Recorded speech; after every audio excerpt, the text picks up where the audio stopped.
Struggling in silence. A powerful story of strength and self-belief. No one noticed Marcus struggling. That was the strange thing about pain. It could sit quietly inside a person while the world kept moving as if nothing was wrong. Every morning, Marcus woke up before the alarm, stared at the ceiling, and reminded himself to get up. Bills didn't care about feelings. Responsibilities didn't pause for exhaustion. So he stood up, pulled on the same worn jacket, and stepped into another day. At work, Marcus was reliable, always on time, always polite. The kind of man managers liked because he never complained. His coworkers joked during breaks, talked about weekend plans, promotions, vacations. Marcus smiled, nodded, and returned to his desk.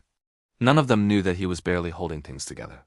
3 years earlier, Marcus had dreams that felt close enough to touch. He wanted to start his own design business, something small at first. He stayed up late teaching himself skills, watching tutorials, practicing until his eyes burned. But life had other plans. His father fell ill. Medical bills piled up. Marcus put his dreams on hold, promising himself it was temporary. Temporary turned into years. When his father passed away, the world told Marcus to stay strong, so he did. He became strong for everyone else: his mother, his younger sister, his job. But no one asked who Marcus was being strong for. At night, when the house was quiet, doubt crept in. What if I missed my chance? What if I'm just average? What if this is all my life will ever be? He never said these thoughts out loud. He didn't want sympathy. He didn't want to explain the heaviness that followed him everywhere, so he struggled in silence. One evening, after a long shift, Marcus stopped at a small diner. He sat alone, staring at a cup of coffee he didn't even want. On the wall was a faded quote, barely noticeable.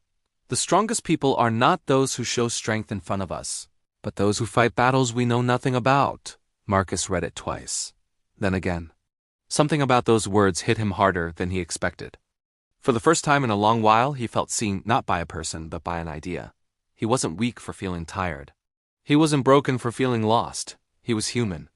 That night, instead of scrolling mindlessly on his phone, Marcus opened his old laptop, the same one he hadn't touched in months. Dust covered the keyboard. He hesitated. Fear whispered, "What's the point?" But another voice, quieter but steadier, answered, "Just try." He didn't aim for perfection. He didn't plan a business or a future. He worked for 30 minutes.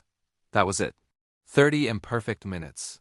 The next day, he did it again. No one clapped. No one noticed. His life didn't suddenly change. But something inside him did.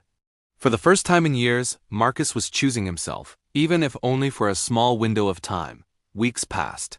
30 minutes turned into an hour. An hour turned into consistency. He failed often. Designs didn't work. Ideas fell flat. Some nights, exhaustion won.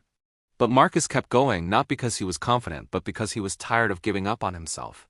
One afternoon, his manager called him into the office. Marcus's chest tightened.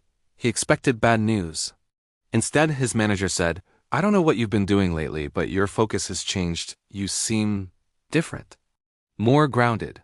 Marcus didn't know how to explain it. How could he say that believing in himself again had made him stand taller? Months later, Marcus landed his first freelance client. It wasn't big.